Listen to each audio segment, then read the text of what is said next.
welcome. My name is Sarah. I'm a tarot and oracle card reader who wanted to write a new intro for her channel, but she hasn't done it.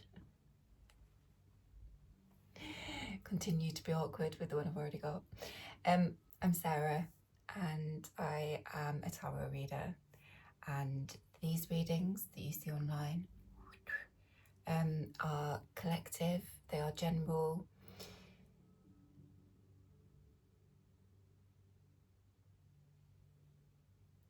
They are malleable in terms of timing.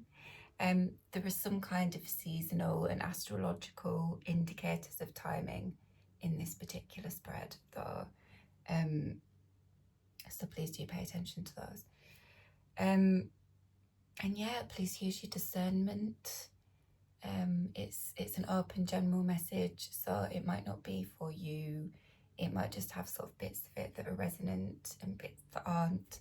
So please just, yeah, discern away. So for this one, I actually went back to a reading that I did probably about 3 months ago, and it was called Don't Look Too Much. And it was because something came up in that reading that I didn't look into more at the time. So that reading is on my channel page if you wanted to go check that out.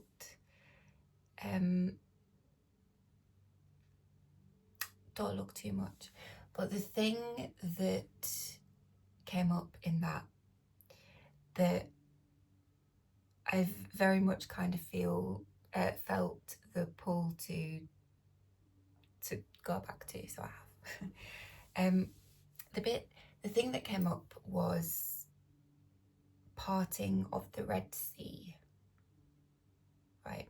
Parting of the Red Sea, which is a biblical phrase, which I think was partly why I maybe didn't kind of get stuck into it at the time. But anyway, so parting of the Red Sea. So there was this idea, right, of like Exodus, mass departure, parting of the Red Sea. So that this message here, these cards are not a tarot-led exegesis on that particular biblical story, but they are elaborating on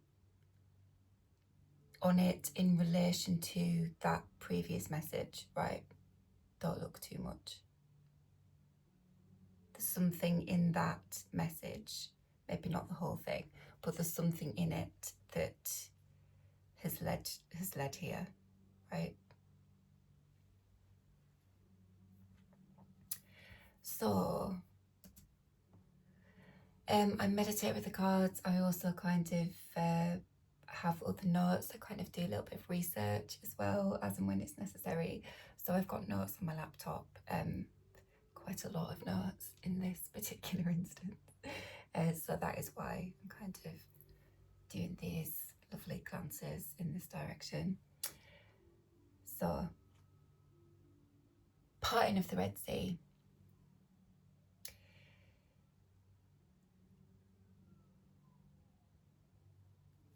I don't know where to start.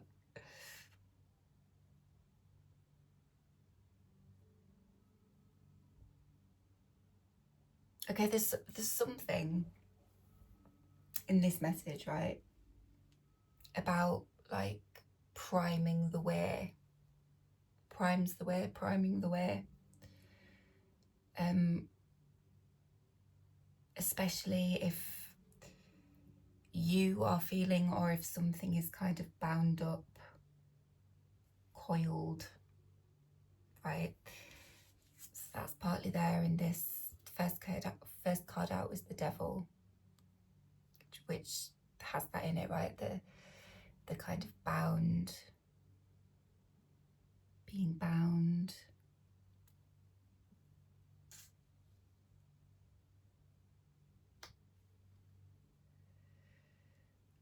So priming the way kind of out of that, like a sort of a neutralizing sort of energy. Like the idea of unwinding, right? Unwinding from cycling thoughts. I think that's in there a bit as well. There is a very marked emphasis on psychology here. Psychology. I think we are being asked as a collective, or somebody in particular, some people in particular that are represented by this King of Wands, I think, are being asked, or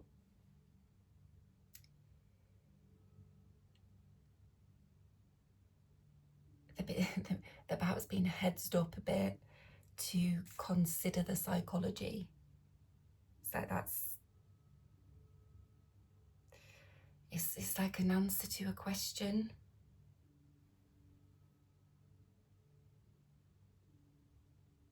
Right? If the King of Wands has some questions, is wondering, is wanting to know, it's like the messages, the parting of the Red Sea also, right? It's like consider the psychology, which will make more sense when I get into the cards, right? So to do that is perhaps to prime the way, and is to sort of unwind, perhaps sort of release from frustration, or just, I don't know, like coiled cycling thoughts, right? Sort of loosen up out of that.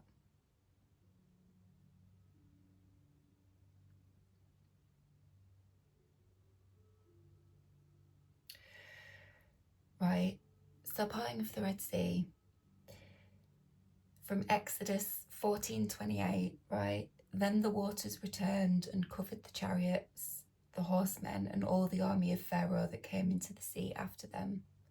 Not so much as one of them remained.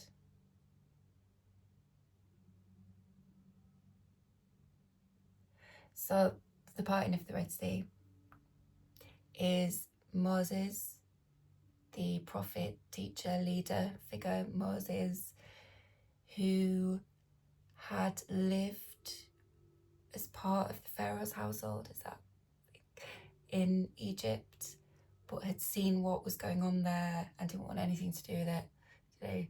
So he kind of he got out, and then he wanted to lead the folks that were left, the Israelites. He wanted to lead them to freedom, out of there into freedom, right? And in order to do that, or right, the doing of that involved a strong easterly wind, an east blowing wind sent by God to part the Red Sea,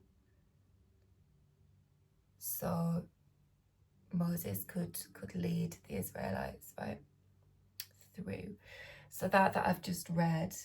Then the waters returned and covered the chariots, the horsemen, and all the army of Pharaoh that came into the sea after them. Not so much as one of them remained. That was after Moses and the Israelites had passed, and the walls of water kind of moved back together, right? The channel and the passage closed to those who weren't supposed to be able to pass, right?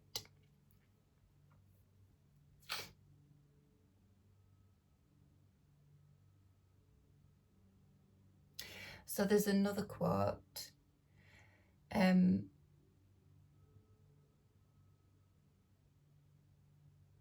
So that one that I've just read, that one from the book of Exodus, and the two that I'm going to read are all from a book that I'm actually reading that is actually about the dark goddess Lilith. I mention her quite a lot in my readings. There were a couple of readings where she was really kind of pretty much the focus of them. Her energy was very much what was coming through. So the book that I have is written by somebody who I suppose you could really class as an expert in her energy and her law. But there's a very interesting, basically half of the book is written, it's Lilith's law written from her point of view, right? And a lot of it is like biblical stories, because she is a biblical figure, right?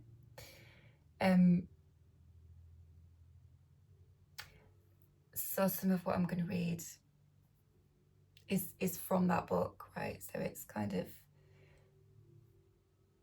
it's that biblical story of the parting of the Red Sea, but it's written from this point of view of this dark, feminine, magical figure, Lilith, right? But this quote is from something called Patai, and I had a look to check what that was, because I think it's a type of scripture. It's a form of scripture as well. Patai 81458, and he, Samael, is castrated so that he cannot beget, lest his offspring annihilate the world. Okay. Right, and then this next bit is Lilith telling her story as regards to the parting of the Red Sea, or a little bit of it anyway. The angels used their power from Yahweh Elohim. So Yahweh Elohim, that's the Yahweh is the masculine aspect of God. Elohim is the feminine aspect of God. In Hebrew, right? The angels used their power from Yahweh Elohim to part the Red Sea, letting the people cross.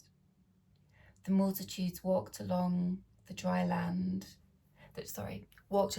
seabed. Water held at bay on both sides of them. When they were almost across, the legion of Egypt followed behind. Trumpets and drums sounded while war cries echoed along the corridor of water. At first I paid no heed because I really didn't care what they did, but then I realised Samael rode on the chariot with Pharaoh, and his children marched with the soldiers. This wasn't just a human squabble, but also a spiritual battle. So Samael is a kind of, he's a dark figure. And the way that he's explained in Lilith's telling of her own law is when she had taken herself out of the Garden of Eden, she flew east to the land of Nod, the land of night. And she was alone there, and she was incredibly angry,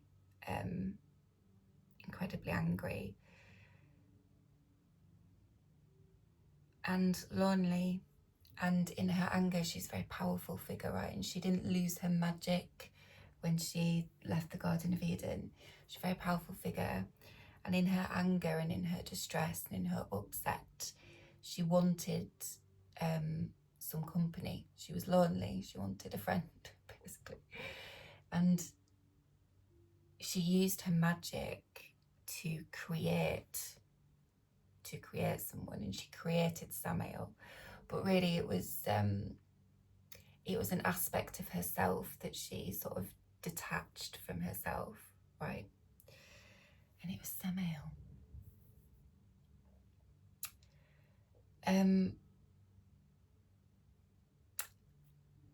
But Samael was he's a bit of a fucker, really, actually. Samael, bit of a fucker. But because Lilith created him, in a sense, right? Lilith was also the only one that could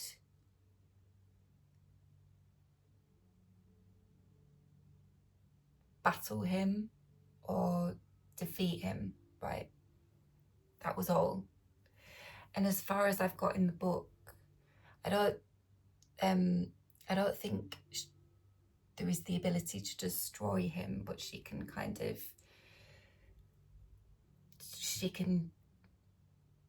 put him where he can't hurt people, because he hurts people, to Samael. He's a dark energy. He's depicted as a very dark energy, very dark and harmful energy, right?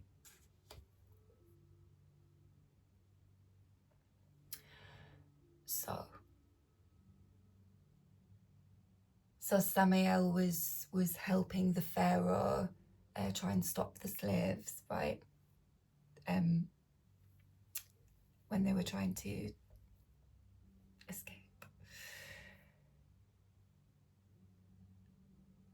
So Lilith then, when she recognized that Samael was riding on the chariot with the pharaoh, she sort of rose up to do what she needed to do to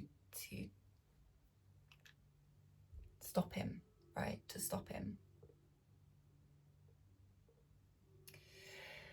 So the black force covering Samael began to cover his whole body. He tried to free himself, struggling against my power, until he faded like smoke and disappeared. There's a bit of smoke here. I had sent him to the lowest pits of the dark realms, damaged and alone.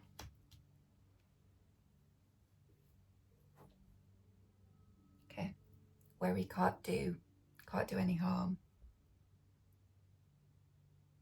Because in those biblical stories, Samael is in the kind of alternate version that I've read, right? He hurts. His nature is to kind of cause harm and wreak havoc, and it's that energy, right? Because he's been separated from the light. So I suppose he kind of runs a bit, well, yeah, right, okay, just, he's a wrong un, basically. He's kind of this very dark energy, dark and harmful, quite sort of evil energy, right? So that's that information for people to bear in mind. It's all relevant. So the parting of the Red Sea, in that other reading, that message came through with the Seven of Swords. So there was a particular message with that card, right? Which was Swords air. Okay, so it was that, like, the strong east wind. East is like the cardinal direction for air, right? But it was indicating, in my meditation, it indicated like a pivotal event. There was this idea of exodus, mass departure, deliverance and protection, returned to through liberation and release, right?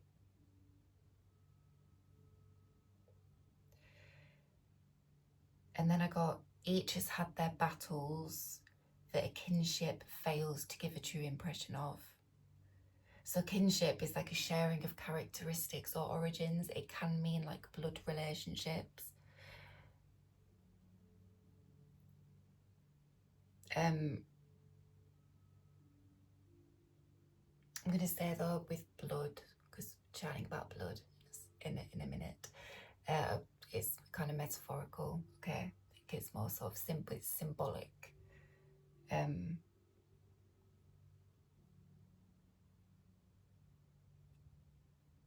then there was this message of a promise of much more to reap, the medicine of which was sharp focus brings plans to fruition, and the poison was like faulty judgment might wreck even carefully laid plans. So that was from that other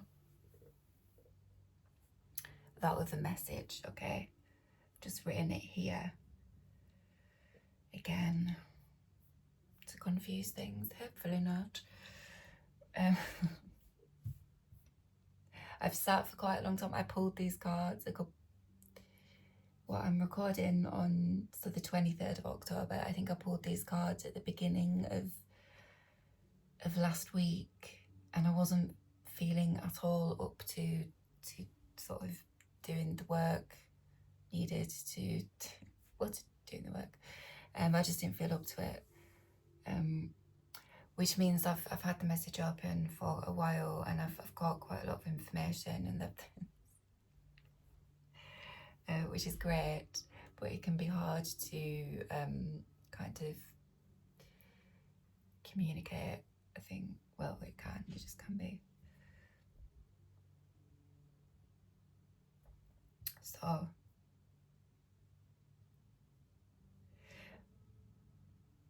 really, this parting of the Red Sea thing, psychology is very important, but it's this idea of regeneration as well. That was kind of the primary thing, I think, like regeneration and psychology. So the symbolism of the Red Sea as well, right? There's definitely like a regenerative aspect to that in this reading anyway. So a bit of sea symbolism for you, right? So in ancient Egyptian mythology, the coming into being of earth and life was conceived in terms of emergence from the ocean. Thus creation, even that of the gods themselves, arose from the primeval waters, right? So we know now as well that we did, didn't we? We were all fish or whatever. Floppy algae for a while, and then, right, anyway. But also monsters arise from its depths, and so the sea is an image of the unconscious, having currents of its own which may be either lethal or regenerative. Okay, I underlined that bit. An image of the unconscious having currents of its own which may be either lethal or regenerative, right? But remember me saying how regeneration seemed to be the primary kind of the message seems to be making the point of that particular aspect, the regeneration, the regenerative. So regenerate, bit of definitions here. So of a living organism, it means to grow new tissue after loss or damage, bring new and more vigorous life to like an area, like an industry or institution, etc., to revive it, especially in economic terms.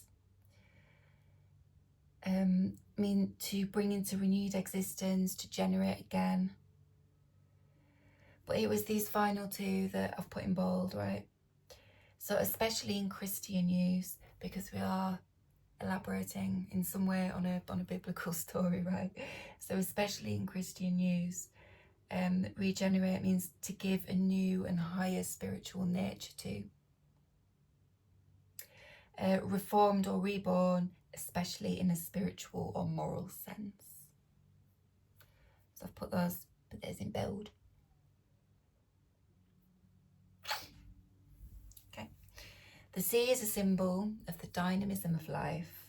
Everything comes from the sea and everything returns to it. It is a place of birth, transformation, and rebirth. Okay. With its tides, the sea symbolises a transitory condition between shapeless potentiality and formal reality, an ambivalent situation of uncertainty, doubt, and indecision, which can end well or ill. Hence, the sea is simultaneously an image of death and life.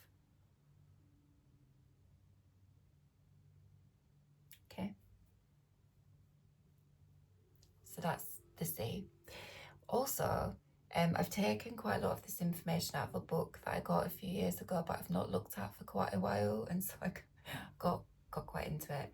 And it's a Penguin Dictionary of Symbols, right, which I thought was written in like the 1930s, but it turns out it's not. It was written in 1969 by a French expeditionist, researcher, poet, author. So yeah, some of the writing I think very much reflects the fact that it was written by a poet. Okay.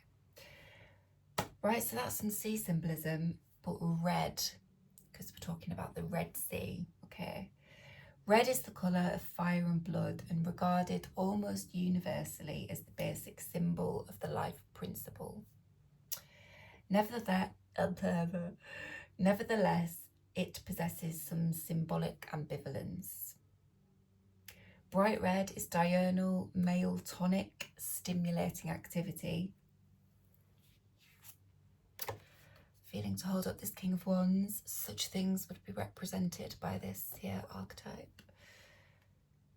Dark red is its opposite. It's nocturnal, female, secret, and stands for the mysteries of life. There is a definite, the underline for this is quite astounding, just for the sheer amount of big hitting feminine energy.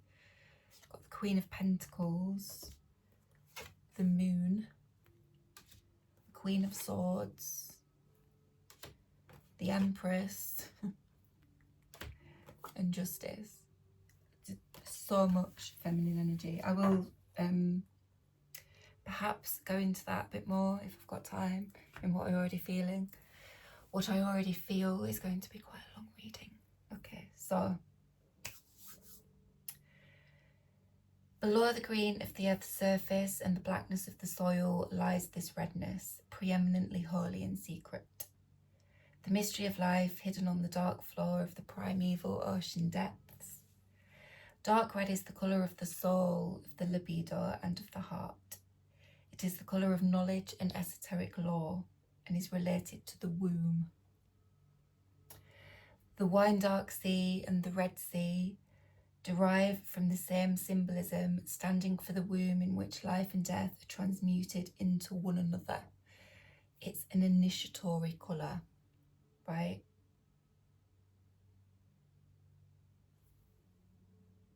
Red Sea, the womb.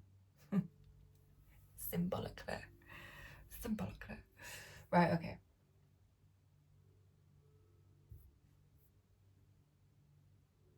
Right, so that's hopefully like a kind of intro foundation for everything that I'm gonna say.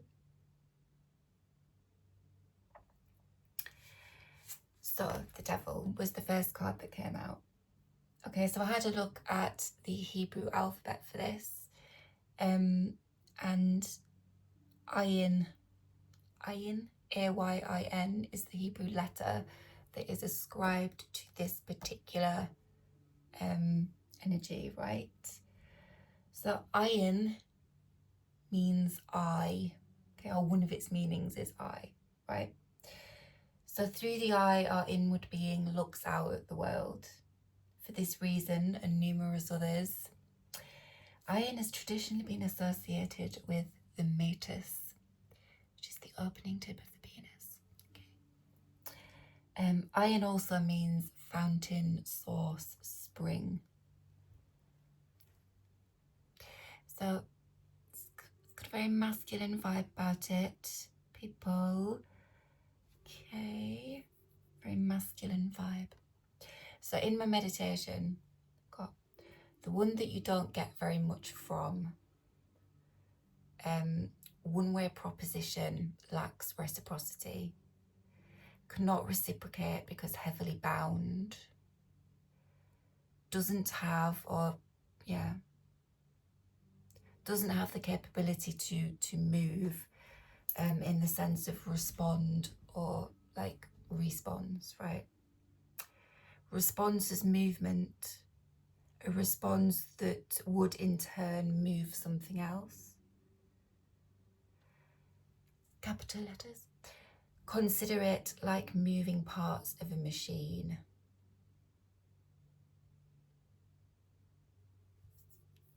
Right.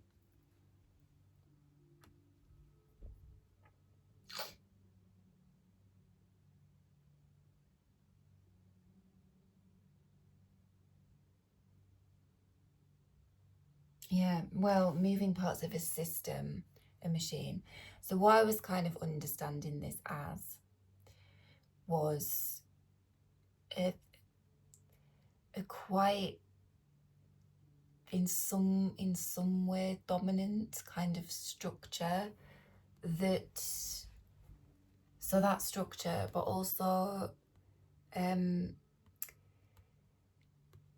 very specific individuals within it, and whether it's, yeah, okay, it was, I live in the UK, it was bringing two particular politicians to mind. Right. So it's this kind of system that is analogous, like, to machinery, but then individuals within it. And I think that is why consider, like, it's important that the psychology is considered, right? The cards are like this in the spread, right? So you got this King of Wands kind of looking at this devil, and this devil is looking in this other direction. And then there are these two figures looking a bit creepy here, okay? Right. So it's like, when faced with this, I mean, it would have to be people as well, wouldn't it, if we're being asked to consider the psychology, right? So it's like, if facing these ones in this, it's the message, the cards, the Red Sea are wanting to, is kind of saying you need to, the psychology, it's the psychology, right?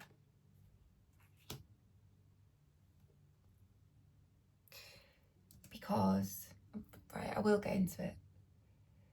I think this is just going to make more sense to me as I start chatting it out. It's like, you know, kind of, anyway.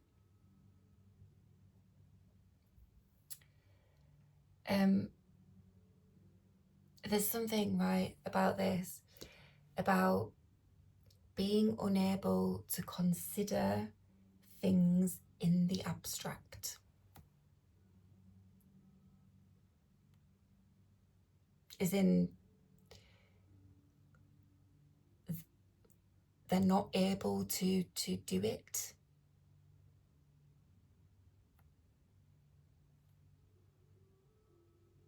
Right, so abstract, you know, like existing in thoughts or as an idea, but not having a physical or concrete existence.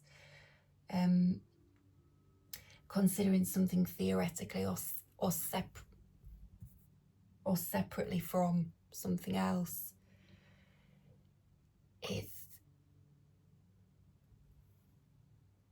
It's like they can't do it. They struggle to do that. They can't do it.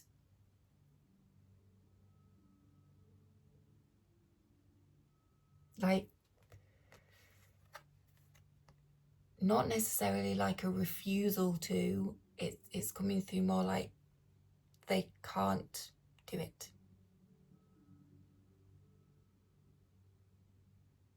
Which is something to do with their psychology, right?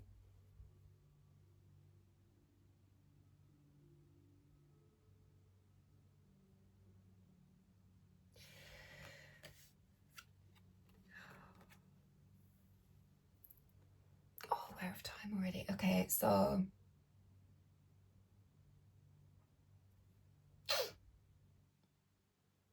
and that idea of, right, it being communicated as being like a machine, which is like a structure, right?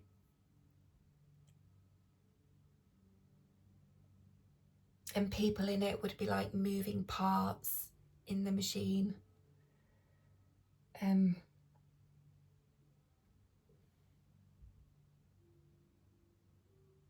So maybe they can't consider themselves as separate from it.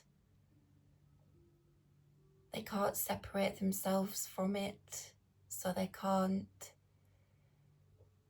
they can't sort of occupy or take up another viewpoint. It's like they are incapable of doing it. They can't consider it theoretically or separately. They're right, which is the bound. They're very bound up in this.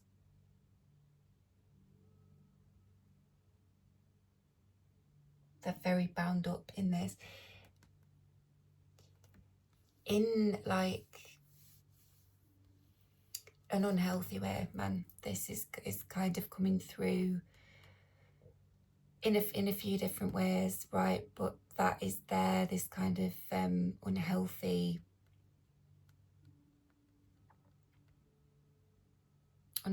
kind of aspects of this archetype, right?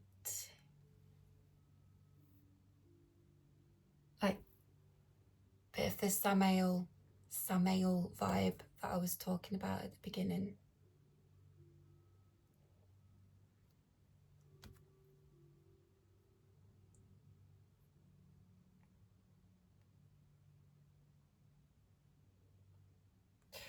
It's interesting as well because the story of Moses and the parting of the Red Sea, he saw God in a burning bush, didn't he? So it sort of, it brought that story in a bit, or that aspect of that story, right? Because there is a bit of like smoke and fire here. Could sort of look at this as a bit of a bush.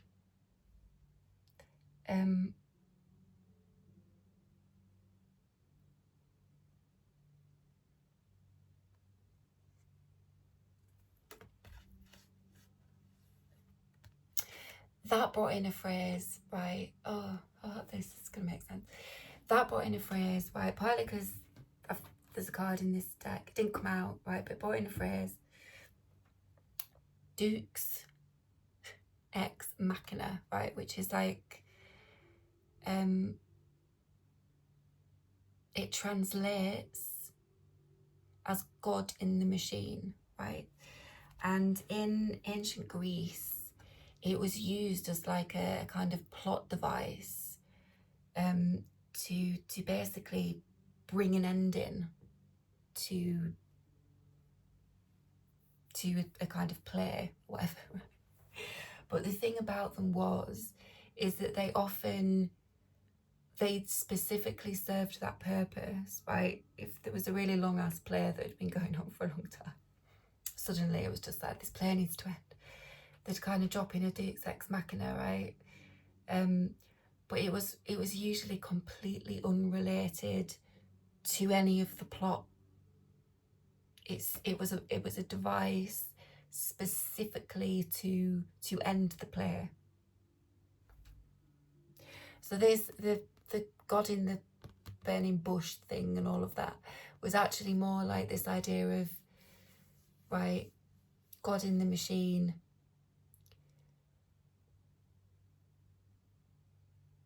If we sort of take the view that God is absolutely everything, right? God is the universe, God is everything, God in that sense, right?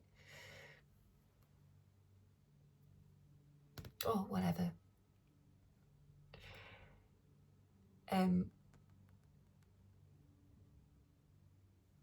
So there was that, right? Which I think was kind of reminding me of, it was bringing in this idea of like programming and like a machine that's programmed to do only one thing. It can't do anything else because that isn't what it was set up to do, what it was programmed to do, what it was built to do. So it's a bit of a one-trick pony kind of thing, right? But it's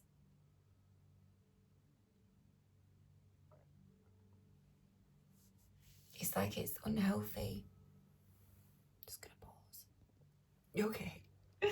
Unhealthy. So it's in an unhealthy way. It's an unhealthy one-trick pony. To the point that it's turned into a goat. Right? So the shadow of this archetype, right, the shadow of this particular archetype is a kind of a lack of essential humanity, emphasis on material things. It's Capricorn energy, right? Emphasis on material things to the detriment of others, and for that reason, right, it's a destructive force.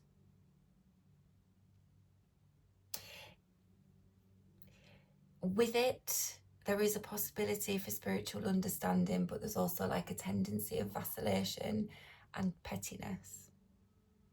I've just taken that from another deck, so I could give you an example of like how it might show up in a structure or in people within a structure, right?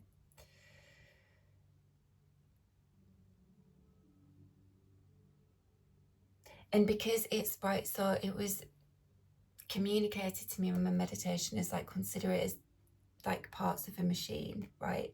Because of the regeneration thing. There's kind of an emphasis on like the biological or the organic, natural process of regeneration, whereas it's coming through as this solid ass, immovable, or just fucker of a machine that cannot do certain things that are perhaps required of it, or it's been asked to do, or the energy, the times are sort of asking of it. It can't do it.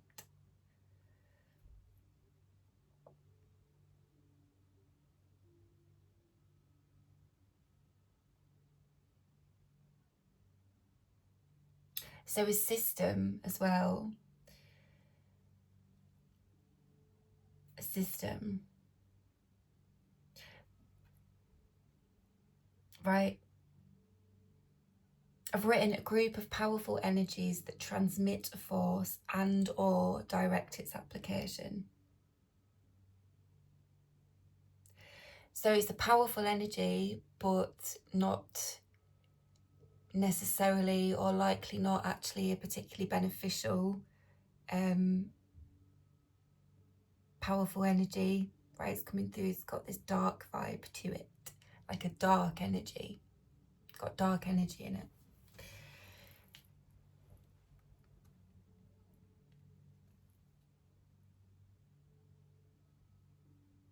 Which you could consider as just sort of unhealthy energy, right? Yeah.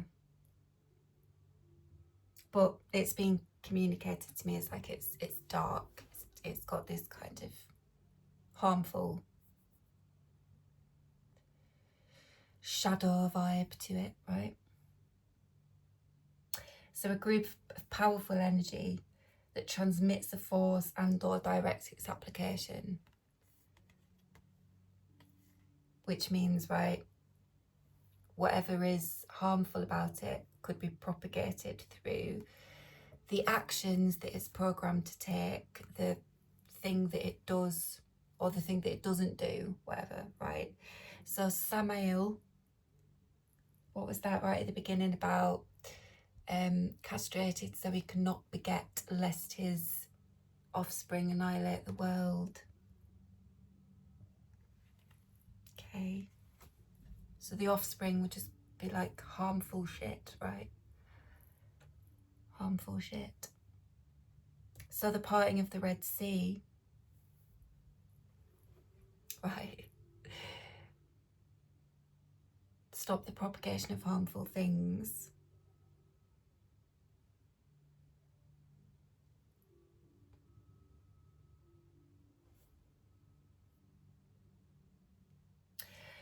Right. So again, in my meditation, it's like a darkness that's been separated from its light. The machine has gotten jammed, all dark and no light, and so cannot see. Trying to fix the details of a jammed machine in pitch dark. And I wrote the fire. The fire here represents something else.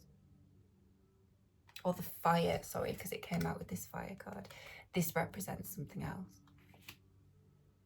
So they can't see by firelight. The thing that was coming through here was the smoke.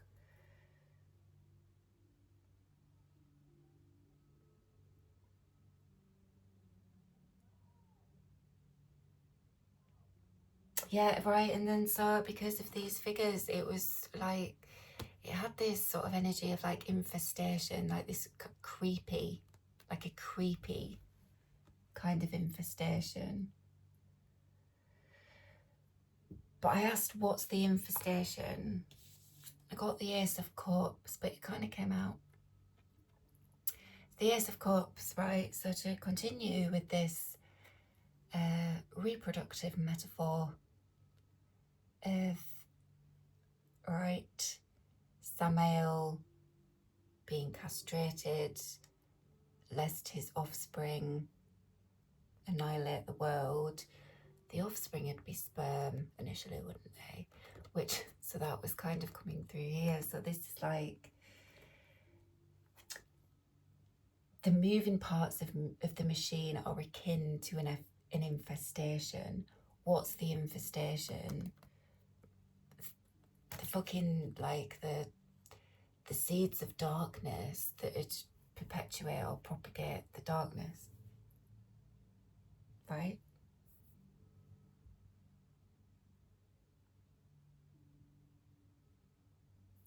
Because the Ace of Cups, it can be like to be wealthy in the things of spirit, love, joy, fertility, contentment, right? The reverse is like revolution, bankruptcy, and change.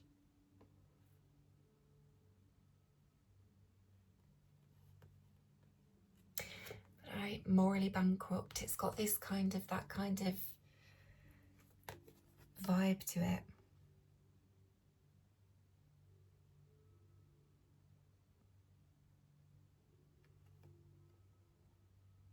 So you don't want the seeds of that to annihilate the world, obviously, right?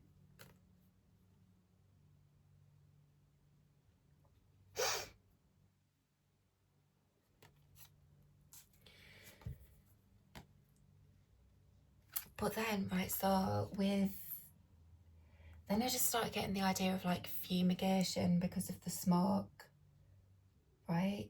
And it was this idea of smoking out, like driving out of a place using smoke.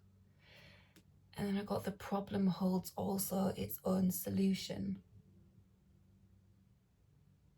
Something that the machine itself is doing is working against it. It's working against itself. That's the solution.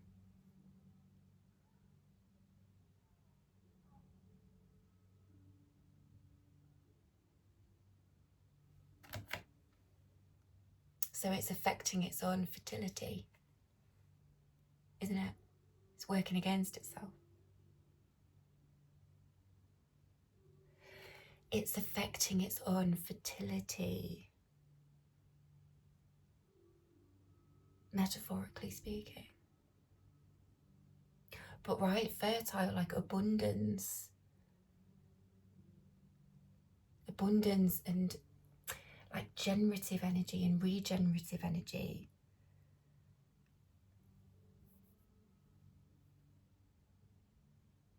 Oh my, yeah. So it's making itself so it can't produce, so it can't produce offspring, so it can't propagate the harm. It's kind of doing it itself.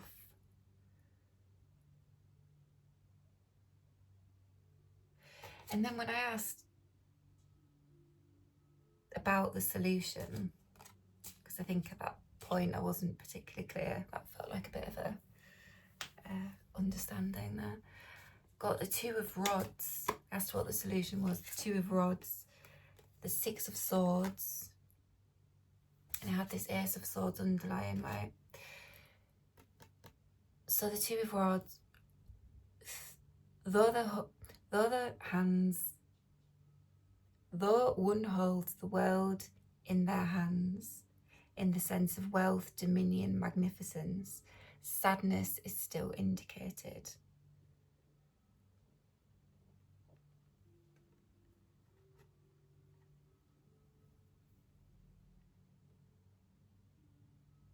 It doesn't have to be sadness. I mean, the Ace of Cups, like the cups do relate to emotions, partly, amongst other things. It's coming through as sperm. But, right?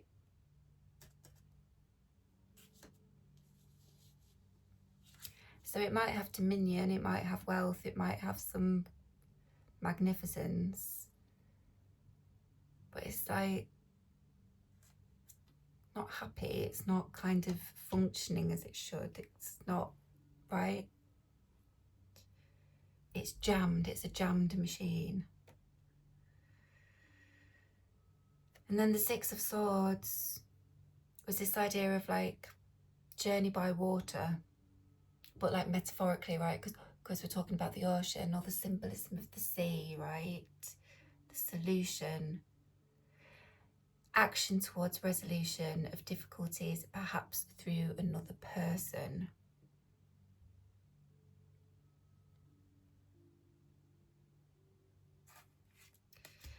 And then with the Ace of Swords, that was like the understand the psychology, right?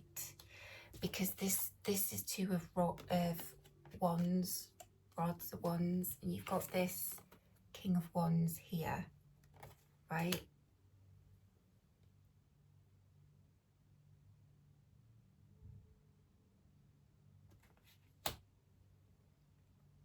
So this King of Wands might be the other person that can help, right? Action toward resolution of difficulties, perhaps through another person. That is the solution.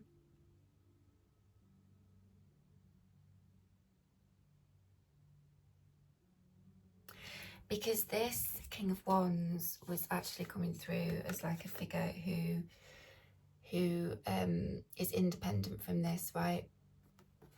I sometimes read these other figures as kings, like energies that are kind of stuck in something, which I think I've said, right? I have said. So this one is independent from that, not bound in the same way.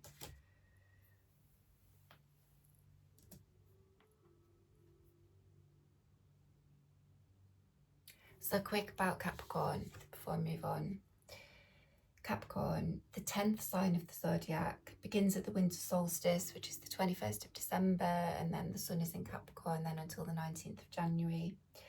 Time of year known as the gateway to the gods in some cultures, when the apparent death of nature corresponds to the flood tide of the spirit. Symbol of the end of a cycle, but more truly the symbol of the beginning of a fresh cycle. In the Far East, it is the first sign of the zodiac. Ruled by Saturn, it's emblematic of perseverance, prudence, industriousness, achievement, and a sense of duty. To the northern hemisphere, Capricorn symbolises the icy grandeur of winter, stripped bare, indrawn, and concentrated. It's the peak of cold and darkness, the crucial time for the seed buried deep in the soil and awaiting the distant harvest. To this notion of beginning, the idea of end is dialectically linked. The idea of destination, aim, conceived as a peak or midpoint on Earth. Right. Saturn is associated with all these hard, harsh, dark and gloomy as well. Life retreats to the depths of being, and it is the slow upsurge of these deep forces, often long ignored by the person themselves, which permits the affirmation of personal qualities by the full exercise of self-control.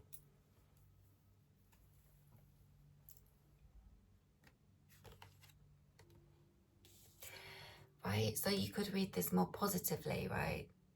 The propagation things being fertilized could actually be not this heavy dark energy, right? It's like God in the machine. It's kind of it's why the cards sort of landed like that, right? I suppose it's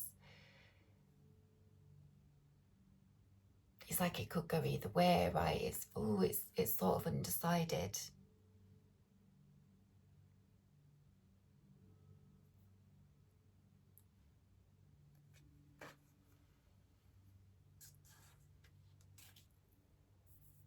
Right, so those dates, 21st of December to the 19th of January, there might be something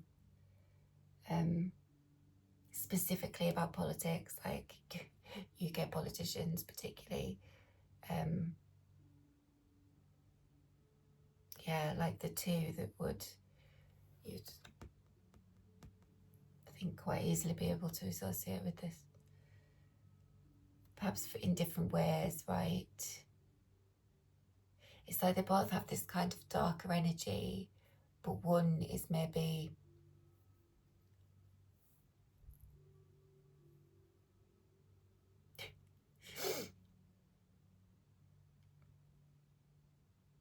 it's almost like one is just very incapable and stuck in this kind of like program to do it a particular way kind of thing, right? And then there's another where it's like a bit creepier, a bit more fucking creepy.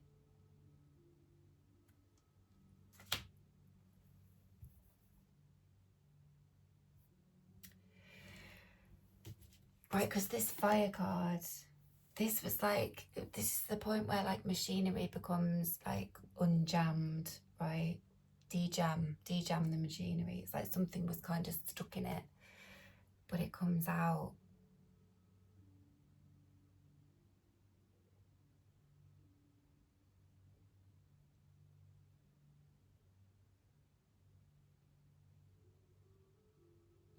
An efficiently functioning system that supports, nourishes all life created and living within it. So this is where like the organic regeneration,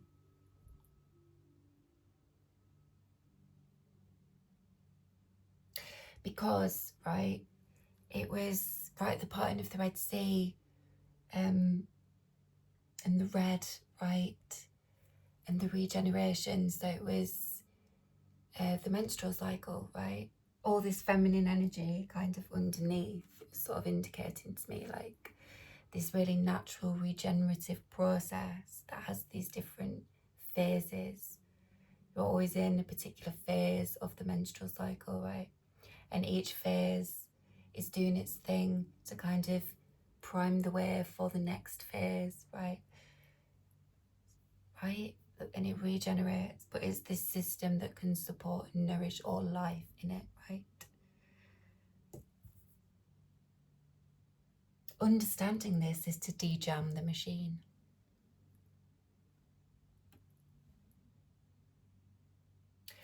Processes and systems within the female body, right? Remember, it's like an analogy, it's like a metaphor, which would be perhaps very kind of lost or not considered to this particular showing of masculine energy, maybe.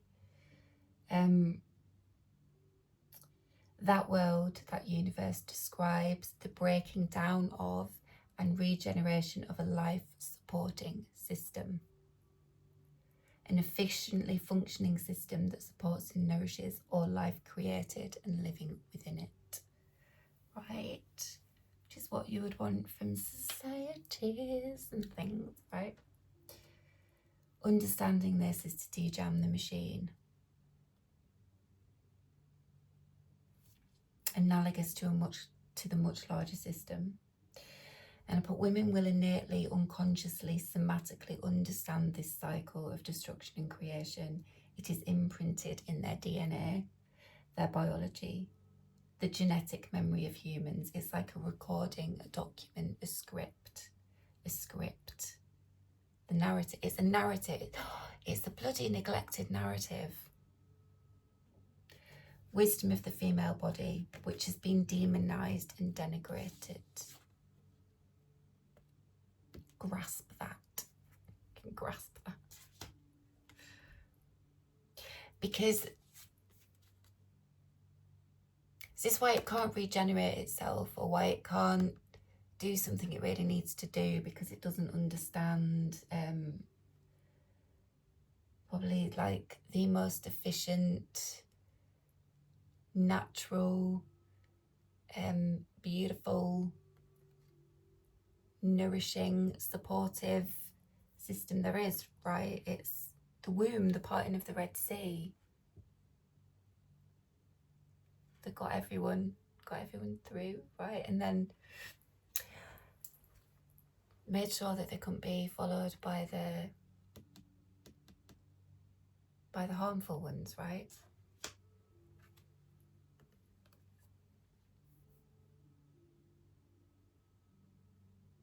There's something to grasp about that for folks.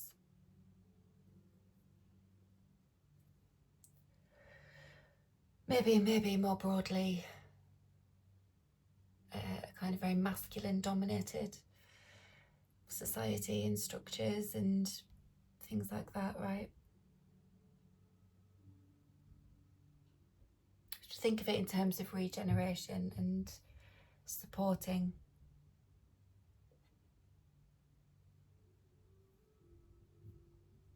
Right? Because it came out with echinacea, and it was like this sort of self-sustaining form, shape-shifting and changing in the course of life, becoming new versions, steering onto a new course, moving freely into new states that are meant to be inhabited and not be forever stuck, untangling the parts that are no longer relevant. Okay.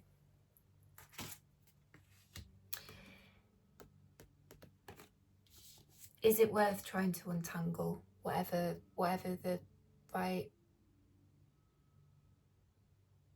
whatever this King of Wands is kind of asking? Is it worth the time and energy, right? Understand that things are regenerating. There's a huge kind of undercurrent of that.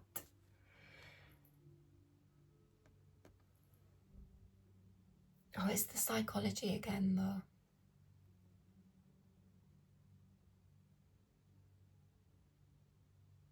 So it could be a couple of things, right? It could be maybe like consider whether this is kind of worth investing time and energy or focus in maybe trying to figure some people out or whatever. Like, is that worth it? Is that worth your time and energy? Consider the psychology.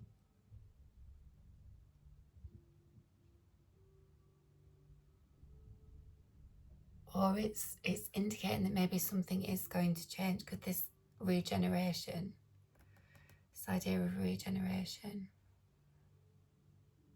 there's a possibility of that.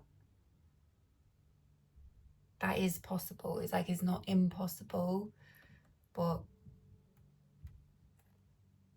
okay, what am I talking about?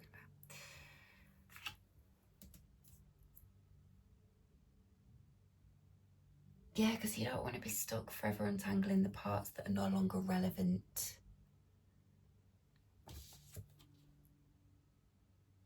And if these are moving parts, are they relevant? Are they going to be relevant?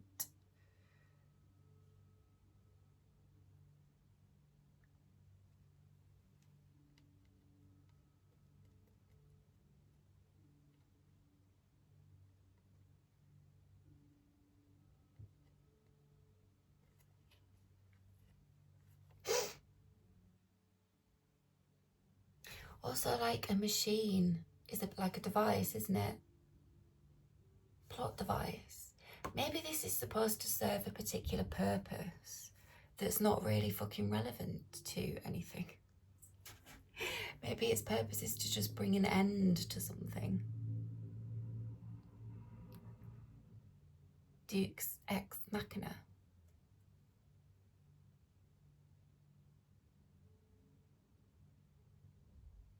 right? Because that regenerative principle is at play anyway.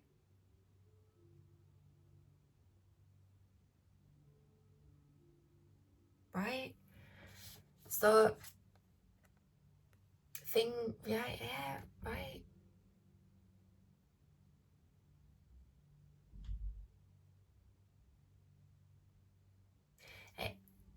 There was a bit of an idea of like holding on really tightly to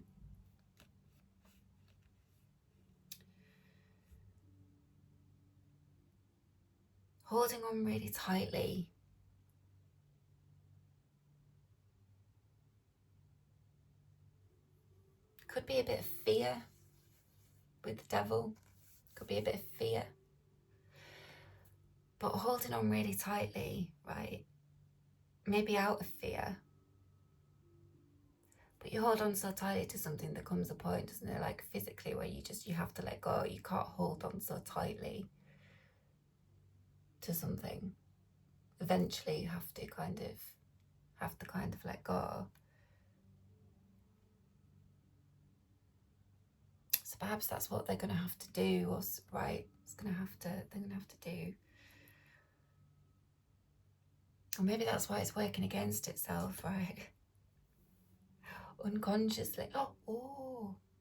Unconsciously. Because it's time for it to give way to regeneration, right? I don't know. Okay. I'm going to pause again. Okay, but I'm not sure that this is making sense, so I'll just have a little bit of a break.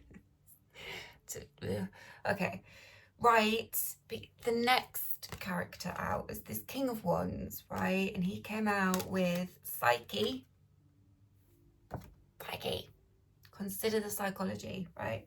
And Ginger. Okay. Right, so from a meditation, verdant green, fertile and abundant, fruitfulness, growth, naturalness. Represents a strong energy, not bound up in the devil, right? Is independent from that. And this idea of sovereignty of action, divine masculine principle. So if this is kind of representing, at least in part, some kind of unhealthy masculine principle, right? And the kind of propagation of that, or the kind of the danger of the propagation of that. This is something that is not that. It's kind of a healthy, divine masculine principle. It's verdant green, fertile and abundant, okay? And it's a strong energy, right? King of Wands, very well developed, represented by the zodiac sign of Leo as well.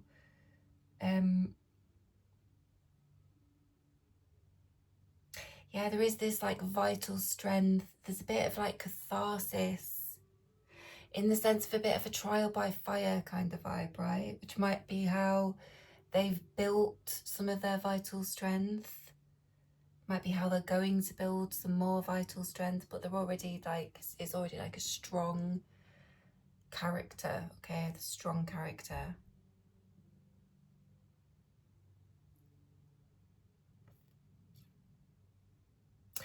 There's something about like scrutinizing the motives that determine your actions.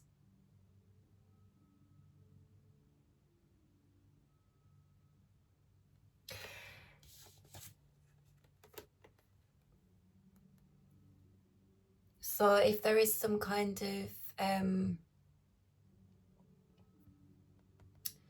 this King of Wands wanting to know something about this, trying to figure out something about this, wanting to, right? What are the motives for wanting to do that?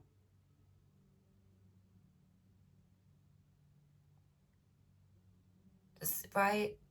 What are the motives for wanting to do that? Are they going to mobilize your greatest power? Right? Is it going to be helpful to engage with these individuals, with their psychology, or, right? Is that going to be helpful? Scrutinize your motives.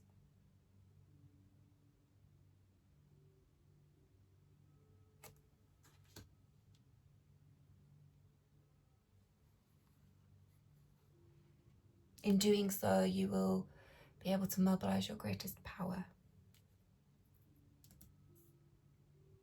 which might be yourself. Mobilize yourself to where you need to go. Okay, so it's maybe as well, maybe don't kind of assume that this has to be that this has to be factored in, or that this is going to, right, scrutinize your motives, to mobilize your greatest strength and your greatest power, which might be to engage with this or to do whatever with this, but it might not be as well. Okay, to take you in the direction you need to go.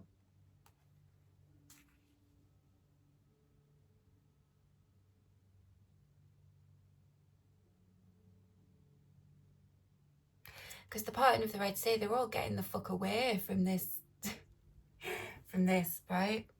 They were getting the fuck away from this because it was harmful. So why, right? See what I'm saying? Why King of Wands?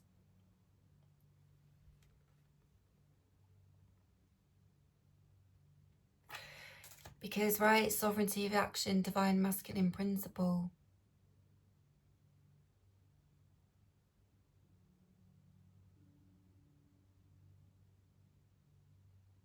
And you're independent from this. It's independent from that.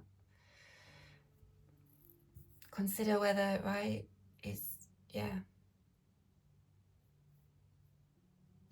Right, and also there was something about like warning against circular arguments and repetition, turning in a circle. Yeah, man, this would all be like shadow. It's like the shadow that this gives off. Right, remember, it's got to be separated from its light. It doesn't give off any light. It's kind of darkness, it's shadow. So just be careful about, yeah, right, circular arguments, repetition, turning in a circle. Be mindful of suppression.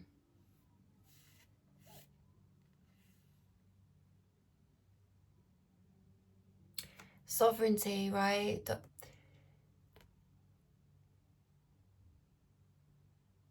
Maybe for some folks it might be like, mindful you don't suppress yourself in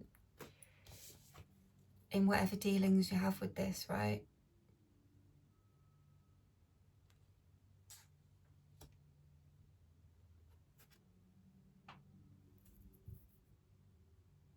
Or if that's what you're needing to do, that might be another reason to kind of scrutinize your motives, right? To kind of to have your own back, to kind of, right?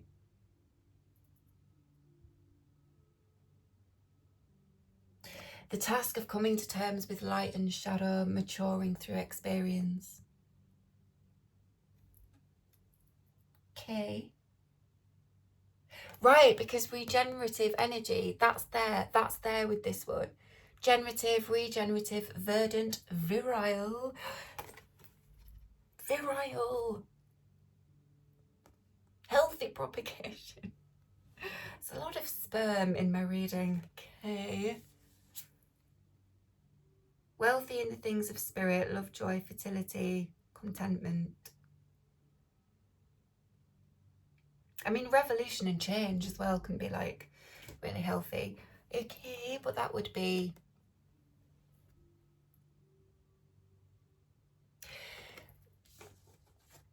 that idea of fumigation, right, the infestation, that we could sort of look at that as because fire, right, it could sort of smoke out positive things as well, right? So it could have, if this is a machine with lots of moving parts, there could be really unhealthy parts in it, but there could also be a lot of good stuff. So it could start to kind of draw out that, perhaps. Okay? Okay. Right, so the psyche. Yeah, okay, sorry again, King of Wands. There's something about like zeal, strength of will, fire for a cause, okay, but overactive intellect. Perhaps in considering this, okay, perhaps in considering this. Don't give this more than it deserves. Don't give this more than it deserves, right? Like the unhealthy kind of aspects of it, right?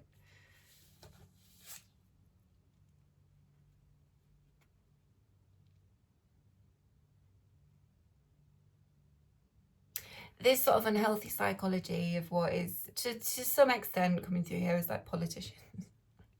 A couple of politicians. Don't give them more than they deserve, I would say, but that's just a personal opinion. So overactive intellect, right? It could just be like overthinking a bit much, which is sort of it's still giving energy, isn't it, to something that maybe doesn't deserve your energy.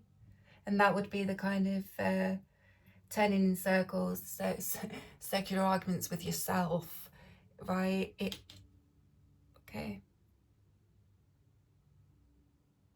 You are, I think, probably blessed just on the outside of this, right?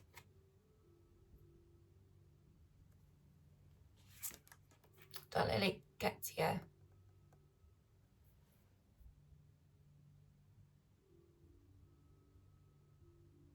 There's something as well about like bringing heaven, which is the divine realm of the will, I've written here, and earth together, right? And theory, practice, wish and reality, right? Purpose of will. I've also got a bit further down here, lucid mind. So if there is like an overactive intellect at any point, I think there is also a lucid mind, okay? Or you will get there, you will get to that point. It's the Ace of Swords. Because when you understand the psychology, right? Psyche. At least a part of the psychology, right, is the fact that what I said about people who do not have the actual ability to consider things in the abstract, to consider things outside of a certain kind of established thing, right?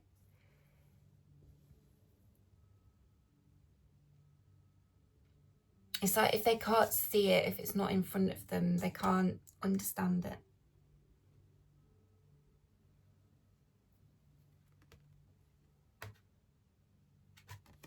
Psyche. So this, right, fucking hell, this psychology thing generally, I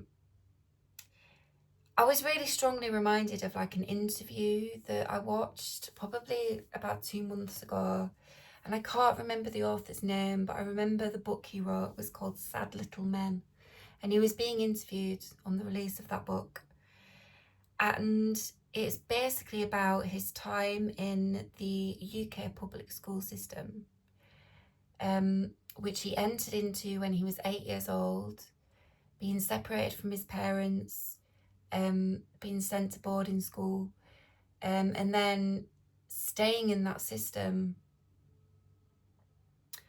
for years, and how, you know, he'd written about and explained in this interview how it was a deeply abusive environment, and you were really, really heavily conditioned, right? It was this institution. And he was the same age as former UK Prime Minister David Cameron and Boris Johnson. They didn't go to the same place, they didn't go to the same institution, but they went at the same time. So they had sort of similar, you know, like culturally a similar experience in these institutions. And he was really, really, really stressing the point about how much conditioning there was. And it was basically, you know, these kids were traumatized because they'd been separated from their parents when they were 8, which would be traumatic for anybody, right? Very traumatic thing for children. And then they were in this kind of very strange, strange environment. It had these very strange social kind of rituals and strange things. But he was also explaining how he was from a bit of a different background, in that he was from a working class background, and then his granddad or his dad had made a lot of money in construction, building after the Second World War. So he'd kind of come into money, his family had come into money. But all these other people that he was at school with, they were all kind of from quite old money, right? They were from these very sort of privileged, quite elite backgrounds. And they were then in these privileged, very elite schools where they were just told that they were having the best possible education and that they were incredibly privileged and incredibly special. So part of the point that he was making, because 85% of UK prime ministers have been through this system, and then you have, like, you know, in the Supreme Courts, they've all been in this system. He said they're basically conditioned to, like, it's conditioned out of them to kind of critically think, right? So they are kind of unable to really question things in the way that they really need to. And they don't have any understanding of people or life outside of this kind of privileged bubble that they've been in all their lives. But it's like it's hard to convince them that they're wrong about anything, because they can't really get their head around the fact that they are or would possibly be wrong about something. So it's like this inability to see it, right? But the really concerning thing is, it's like it's conditioned, so it's their psychology. So there would be a lot of work involved personally for these people to change that. So it was a fucking bummer to watch.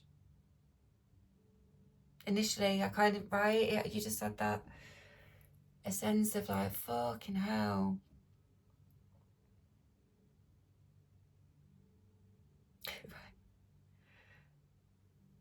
Like they're incapable of empathy, right? Of empathy, of theorizing or imagining. It's like they can't do it.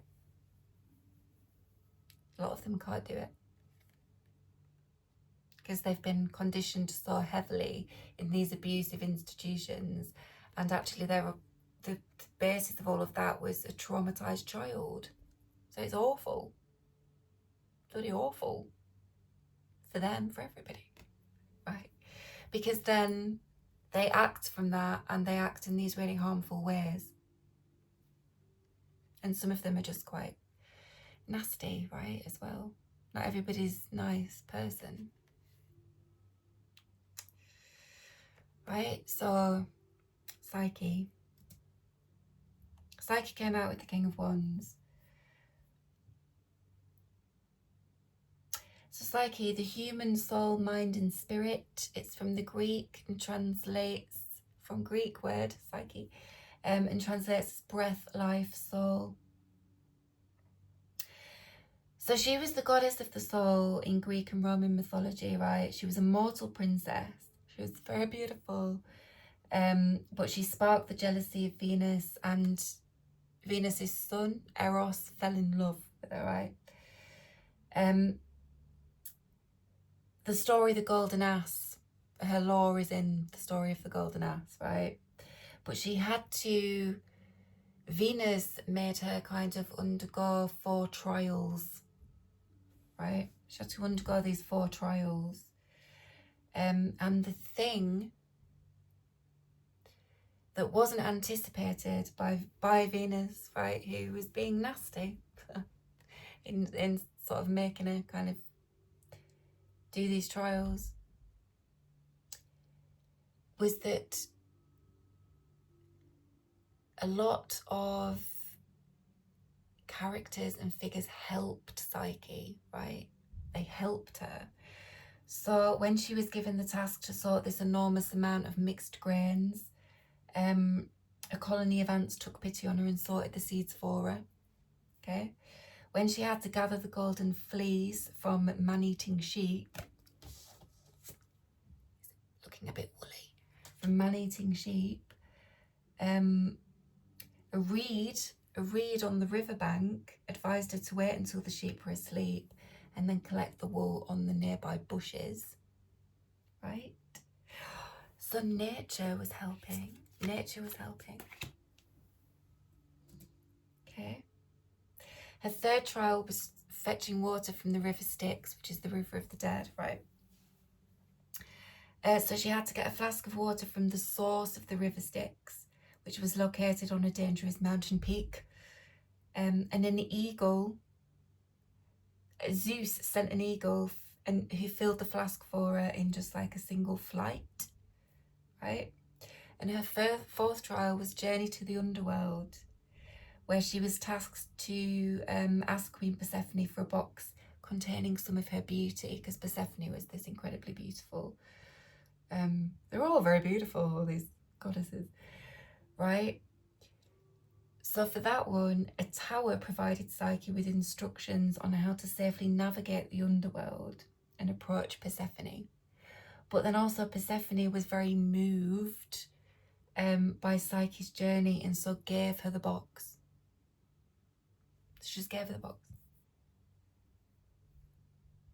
It's that feminine energy as well, isn't it? All this undercurrent of feminine energy, right? There was also like other stuff about like psychic bits in bridge, in the, like the card game Bridge. I'll read that quickly. A psychic bid in bridge is a deliberate and major misstatement of your hand's strength or suit length to deceive opponents. Like trying to deceive opponent. Often used with a weak hand to disrupt bidding. It's a legitimate but risky tactic, similar to a bluff in poker. Psychic bids attempt to provide an illusion of strength or length in a given suit, thus concealing the weakness of one's hand. The purpose is to mislead opponents into making a wrong contract or penalty, usually by suggesting strength where there is weakness. It's most often used when opponents have shown some strength but have not yet defined their hand, and is most commonly used at favourable vulnerability. I don't know what any of that means because I don't play cards.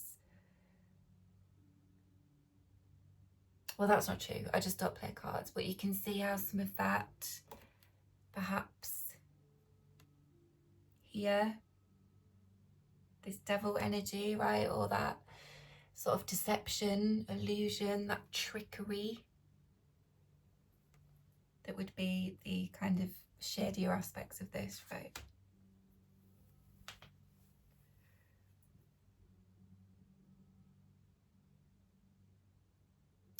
Not wanting to reveal the kind of numbers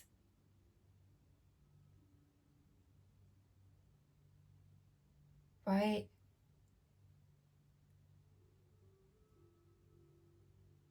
Strength or length in a given suit. So there's some deception there, isn't there? Trying to make seem like stronger than it is.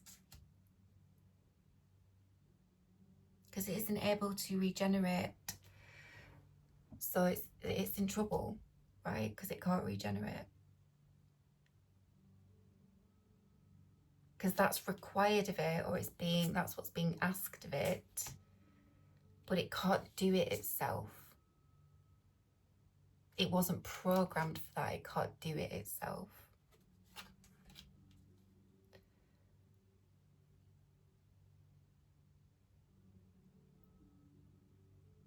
So I don't want to say it's in trouble, right? It's in trouble.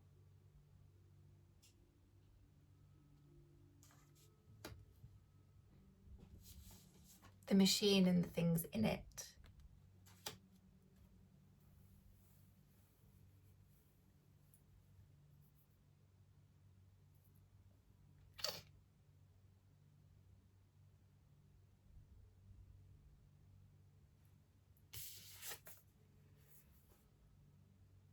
Yeah. But also, right, psyche. Right, so the psyche is like a self-regulating system encompassing all psychic processes, both conscious and unconscious, right? Which would be the personal unconscious, the ego, the collective unconscious, which is a universal inherited psychic foundation. That's why I can do these readings, right? When I'm sort of saying collective messages. Collective. They're like cards are kind of a tool to tap into that. Never know what you're gonna get, right? Unless you focus it, right? Okay, but that's the idea of the collective unconscious, right? So analyze, look, analyze, insight. Didn't you read that? Analyze in psychological terms, psychology of pontiff. I think you've just been asked to consider something in terms of psychology, right? Rather than over-intellectualizing or kind of going round in circles, right? I think the answer to the question in some respect is in the psychology. I think that'll help in the ways that it needs to, right? It will help this one in the way that this one needs helping, which might not be in the ways that they think or something like that, right?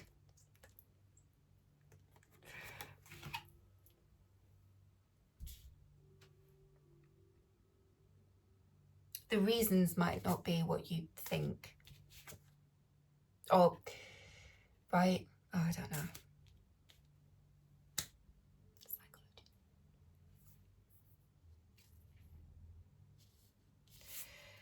But because it came out with ginger, I think that will be really beneficial, right? Brings the blaze, lays clean, eloquently guides conversation to a fulfilling conclusion. So that could be conversations that you're sort of having with yourself, right? Could be that, you know, when you're just kind of trying to figure something out, so you're kind of having a bit of a convo with yourself about it. So, right, could just sort that out, bring that to a fulfilling conclusion. That could possibly be applicable here. Possibly.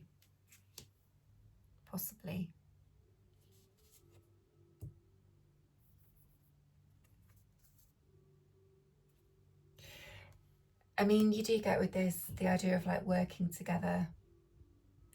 Strips down layers of cold and collected or collective debris that makes the work of our bodies and spirits slow. Bright force in the landscape of our momentum.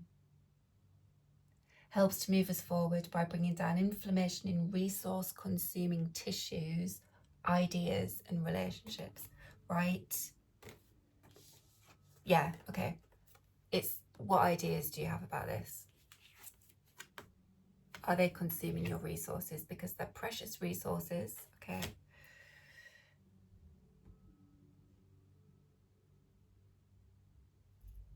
And this is typically, right, a resource-consuming kind of energy in its unhealthier aspects. Greedy fecker.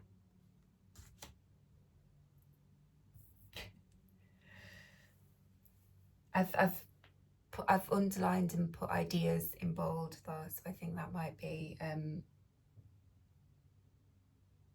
the thing. right? So because it came out with Ginger, I think that considering things in psychological terms in relation to that devil energy, I think will be helpful thing to do.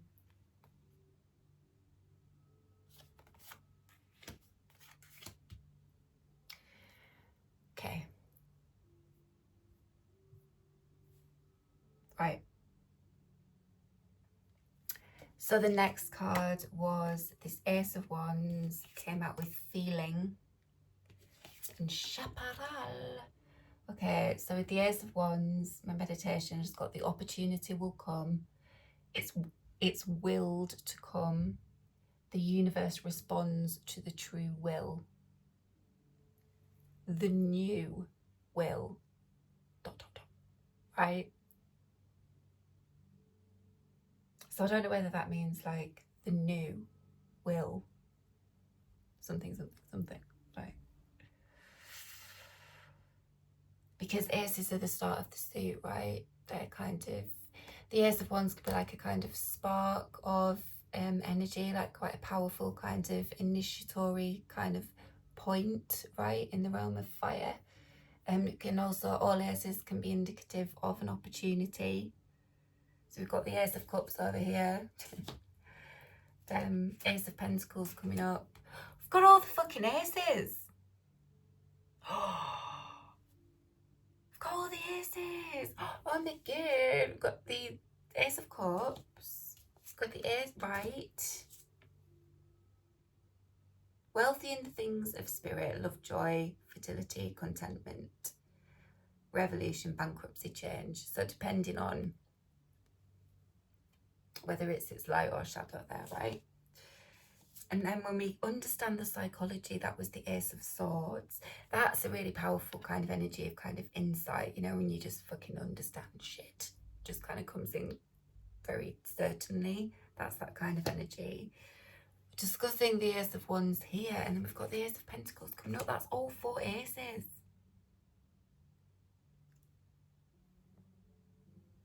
That's good. That's good. All 4. So all of the potential energies, right, to create with. The Magician has all 4 aces on their table of creation. They have access to all of the elements. And then they are the kind of spiritual element, right? So the Magician, the manifester, the kind of magic maker, creates things. There's a big creation energy is the Magician.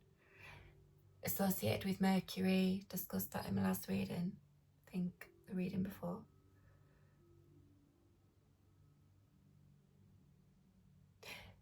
Communication and the mind as well.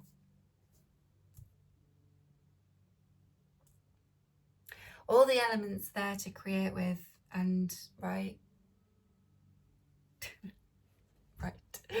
Oh, it's exciting. Right, okay, so the opportunity will come. It's willed to come. The universe responds to the true will.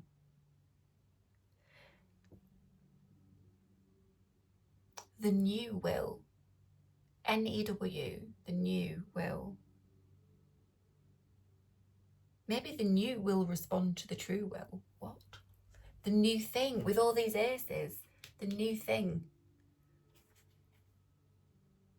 The new thing will respond to the true will. The opportunity will come.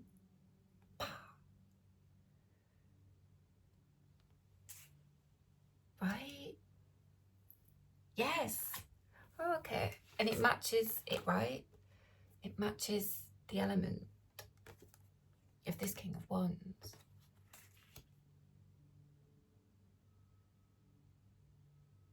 And it's all this fire that could like burn or create more smoke, right? Okay, I don't know, right? So, but it came out with feeling. So that it was this idea of depth of feeling and, right, a depth of feeling revealed. Yeah. And so there's a response to it. Big love. Big love. Because of the capability to reciprocate.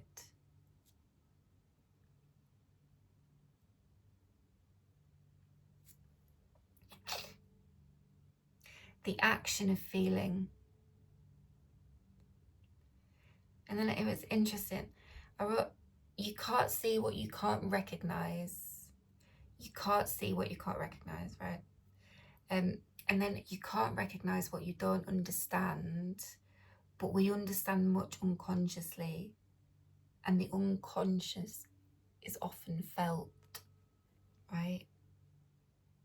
So then with chaparral's like a filter energy, right? It's got dark outside. Oh,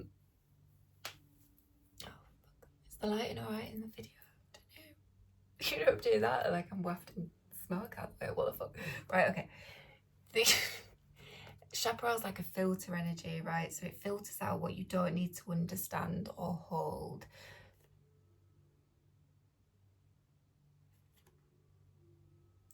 Right? Understand the psychology. I think perhaps there might be some kind of realization that, right, you don't need to kind of hold this in some way.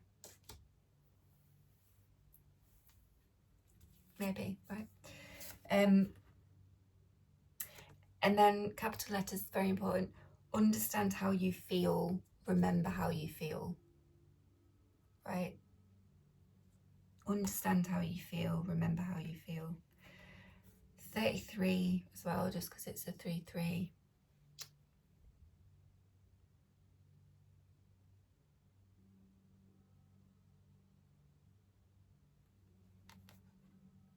Quite voluptuous, 3-3.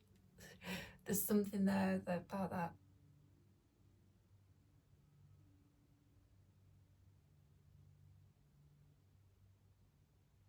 Oh, like it's this idea of like beauty, like a kind of fulfillment or fulfilling, something like that. Filling, voluptuous, just like a bit sensual, right? So it's understand how you feel, remember how you feel.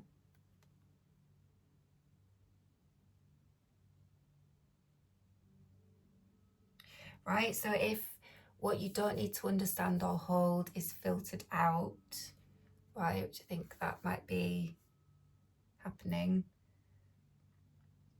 then you can understand how you feel, or you can remember how you feel, right?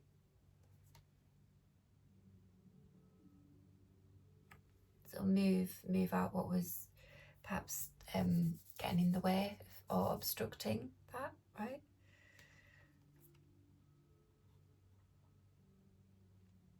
The action of feeling, and maybe how you feel about something is going to really kind of inspire some action, right? The opportunity will come.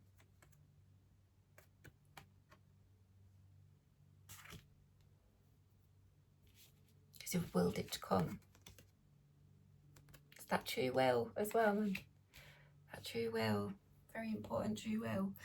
Right, so the next was, I've nearly finished because this is fucking long, isn't it? Was the Ace of Pentacles. Came out with Imperfection and Rosemary. So this was talking about like appreciation. And I've put an aspect of the complex machinery, but there's appreciation and beauty. It can be seen for what it is. Right, so that might be some kind of understanding.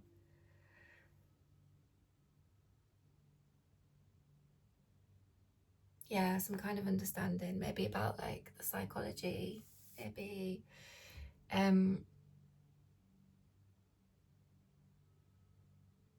it was also coming to this idea of like a new part, right? If there was a kind of a jammed part over here, there's like a new part.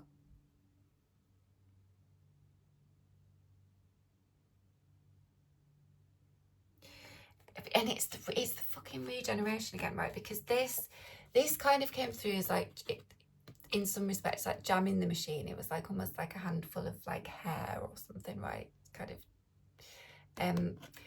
but often like when I see this card, it looks to me a bit like grass or fire, right? So it was kind of like this Ace of Wands, which is fire, and this Ace of Pentacles, which is earth. It was kind of like a new part. So if a particular part is kind of jammed, broken, whatever, this is like the new part. But then I've written like, because it came out with imperfection, right? So it was this like the beauty of imperfection, like beautifully imperfect.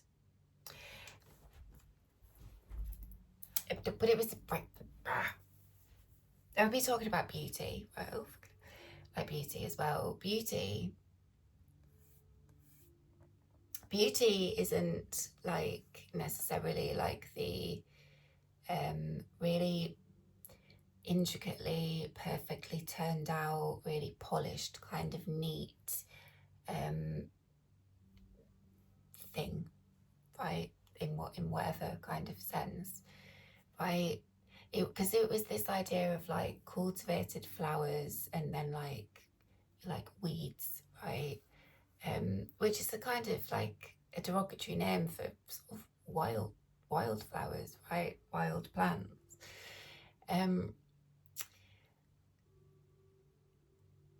So it's like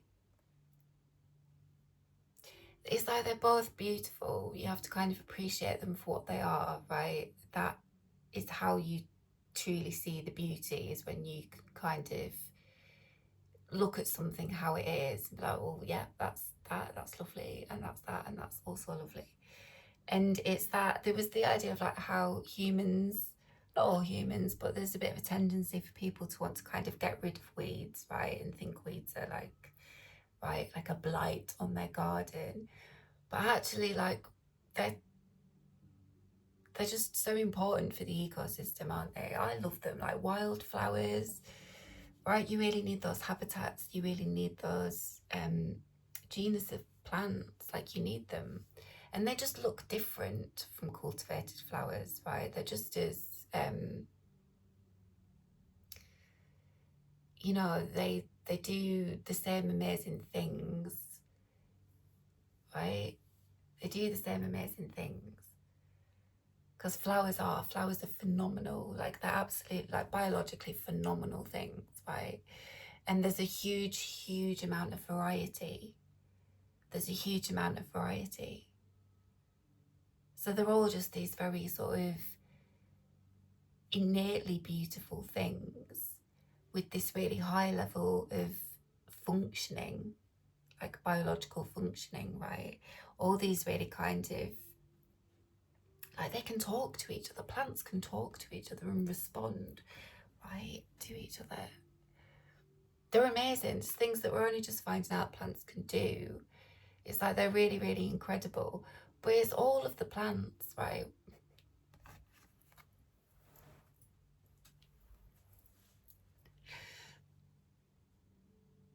Okay, what am I saying? Yeah.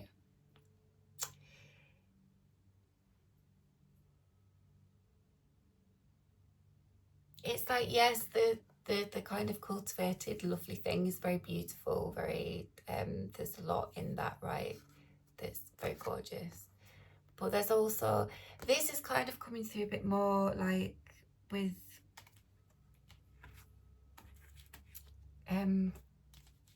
oh, that makes it right, because it's there in the everydayness card, right, as well. And it's looking like, see the lean of this and then the lean of this. It's like it's having a conversation with the bird, right? It's like all this nature, like the natural kind of state of something. It's like that's the way it is, because that's the way it is. It's the way it is every day. Right? It's like this, this isn't kind of everyday, right? It's like the beauty in the everyday and kind of appreciating. I think maybe appreciating things for what they are, or the place that they hold, or how they show up in whatever way they show up, right? It's kind of, it's all beautiful, right? And there's real beauty in imperfection. And what the fuck is perfect anyway, right? Right? So yeah, that's a couple, that's different messages, is that, or there's like different aspects to it, because I think ultimately like what this card is talking about is like the idea of appreciation, like appreciating, right? Something that is appreciated, right? Because it's also like, it's this golden, it was coming through this idea of like the gold of something, the gold in something, the gold maybe not being recognized as the gold it was, or appreciated for the gold it was because of the way it shows up, or because, right, do you get what I mean? Maybe because of the way that it shows up in the everyday, it's not, the value of it isn't appreciated or hasn't been, but there's a point here, or it's been pointed out, that it is very much appreciated, right? It's very much appreciated. And there's just this really, that's really valuable. The appreciation is really valuable. It's also, I think I've said before, this is like one of the most fortuitous cards in the deck. This is like good shit, is this? This is good shit. It's also, I've been talking about seeds. So there might be something about like when the sun's in Capricorn, around the time of the winter solstice, it's a very magical time as well, right? So it might be a thing that just some things happen around that time, December 21st to January the 19th. I know weather-wise it's a bit of a grim time of year, but right, there might be something fortuitous that happens around then, and there's a lot of appreciation around it, right?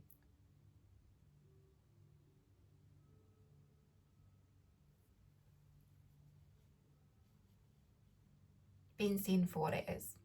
New part. There's a new part, right? New component or whatever.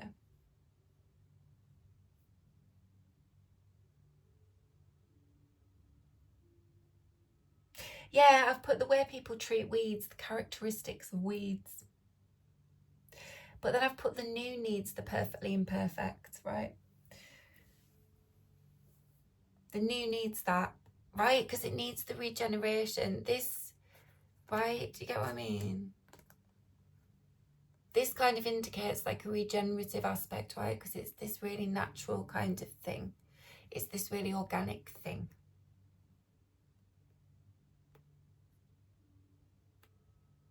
Right?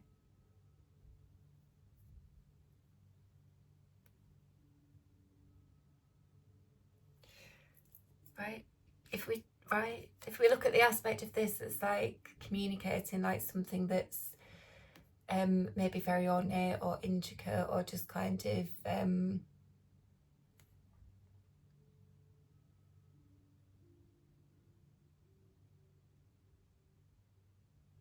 what was I saying about it? Like oh, I don't think I'm articulating this very well.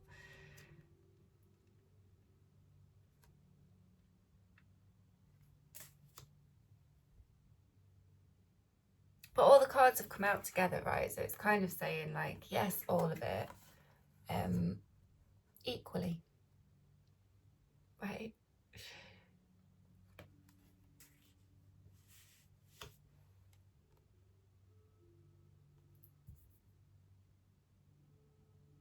Perfectly imperfect, because that's nature, that's natural, right? Nothing. Things can be ornate and complex and have a lot, right?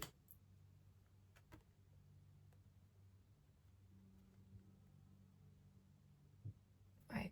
These might be talking about characteristics, because I've put that there. So whatever characteristics, because that could be a really broad range of things, but it's making the distinction, right? The new needs, the perfectly imperfect. Rosemary, again, big in the game these days. Rosemary, she's been out in the past few readings. Right. Yeah, guardian and protector. balance is the presence within a space, right? The sense of home that is the harbinger for all of us, that we can build whatever we need to house our desires, our longings, our sense of place. There's something emotional about that, because when I was writing that, I got sort of teary eyes. Is it right? That's the energy. There's something like emotional about that for folks. That's how it's kind of coming through, right? Can build whatever we need to house our desires, our longings, our sense of place.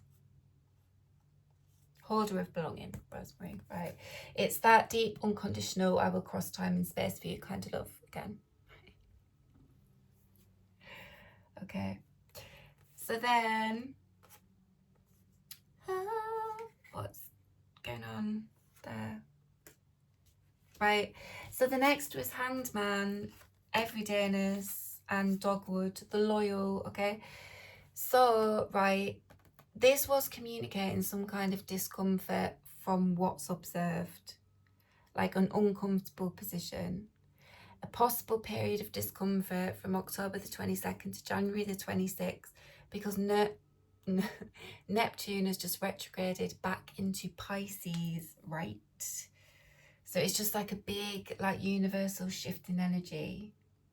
So Neptune had been in Pisces since 2011, and then it moved into Aries on March the 30th of this year, 2025.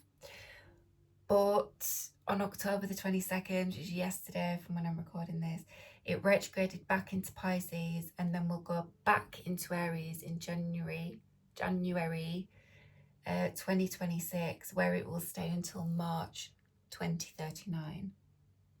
The last time Neptune was in Aries was from 1861 to 1874, right? So that's a big, big thing. It's a big shift of planetary energy. So I think it's saying that there's kind of a period, I think maybe of that retrograde, right? So from October 22nd to January, right, there might kind of be some feelings of discomfort from things that kind of observed in the world outside of yourself. That's what the Hangman's kind of about. It's like observation of the outside world. But I've put psychic discomfort or spiritual urgency. Mind you, right, I'm saying discomfort, but that doesn't have to be bad. That doesn't have to be because you're seeing awful things. There could be some kind of like feeling like an urgency to act or something. And then I've put changing positions, changing viewpoints, because the energy moving through will have its impact. So I think that could be experienced by people in a bit of an uncomfortable way, as energetic shifts often can, right? They can just be a bit uncomfortable. But then you see with this, I got Bringing Down the Birds, Herbie Hancock, which was sampled by Delight. You know, that grooves in the heart. Grooves in the heart. So I think it's, even if it's experienced in an uncomfortable way, ultimately it's actually really positive, right? Integration of groove into the heart, fire, the courage of the heart, that came up in the last reading. So the courage of the heart, integration into the everyday, and so dissolution of something else, because Neptune can be a bit about dissolution, or that is one of the things associated with it. So the mundane, day-to-day, daily life goings on. There's some integration of something into that, which means the dissolution of something else. But, right, it's like integrating the courage of the heart. So I think that ultimately is just going to be like good shit. And it came out with the Loyal, Dogwood, right? So with this, it was systems and currents. It talks about systems and currents. So then I put systems reset.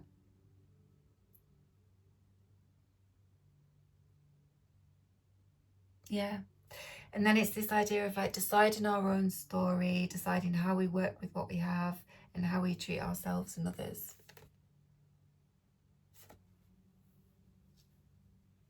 Right?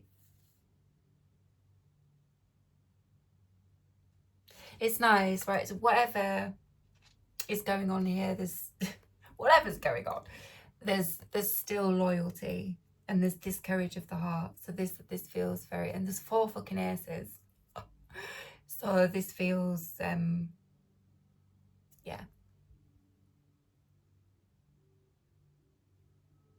that feels very, very feels positive. Right, that's 2 hours. What the fuck? I'm just gonna see where Deux Ex Machina is real quick. You had magic and mysticism on the bottom, right? So that's like super Neptunian. What I'm going to read about Neptune, right? I'm going to read about Neptune and then I'm done because I've got all that written out. So Neptune is known as the mystic, okay? Neptune, I've already read that. Right, in astrology, so this is the god of the sea as well, wasn't he? Neptune. In astrology, Neptune embodies the principle of passive receptivity, displayed equally in inspiration, intuition, mediumistic powers, and paranormal faculties. This planet rules the subconscious, the personal unconscious, whatever, and can be associated with mental illness, depression, and neurosis. Right, it doesn't have to be specifically those things, but it's that idea of the psychology again, right? The psychology. On the social...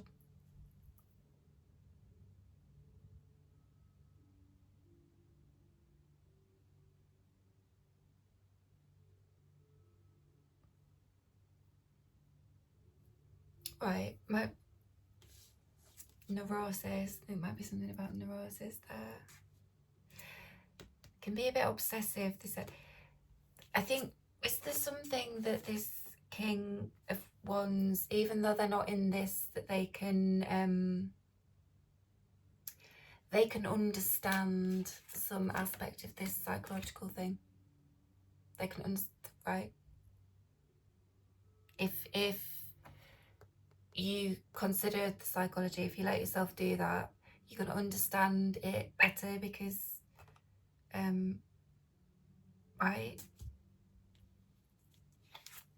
Because there's some aspect of it that has been experienced or is shared perhaps in some way.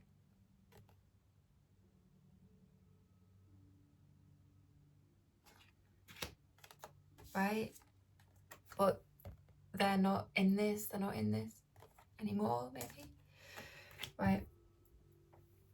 On the social plane, it has a marked influence upon anarchism and its opposite, communism.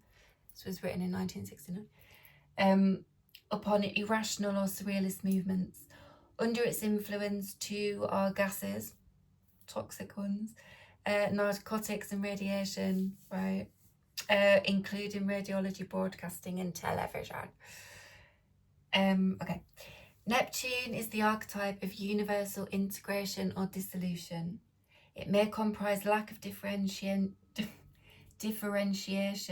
from the group or attachment to some superior order, identification, contemplation or communion. This may devolve at one extreme into a twilight state of total confusion, unrestrained attachment, and the incomprehensible blackness of ego and non-ego. Whew. And at the other into the saint's ecstasy or the yogi's samadhi. Through the intermediate stages of clairvoyance, a sort of probing of the cosmic unconscious, pre-logical thinking and surrealism. Right. The Neptunian process is the expansion of awareness beyond the self. That can kind of, this chaparral can talk about like extending out beyond the imagination. Right. Response to the soul music of group, participation in the community, attachment to the rhythm of time, alignment with an infinity of cosmic subjectivity, becoming one with the universe so that all streams flow through one's own veins. All fires burn in one's body. The hearts of all humankind beat in one's own, and the stars which twinkle within one revolves with all the galaxies. You can tell that was written by a fucking poet, can't you? Oh, right, okay. I hope that was helpful. It's really long. It took me a while to get into it. Hopefully I've articulated it reasonably well, and it can be of some support, assistance. So yeah, whatever. Okay, take care. Have a lovely weekend. And Scorpio seasons. The sun went into Scorpio today as well. FYI. All right, peace. Bye bye.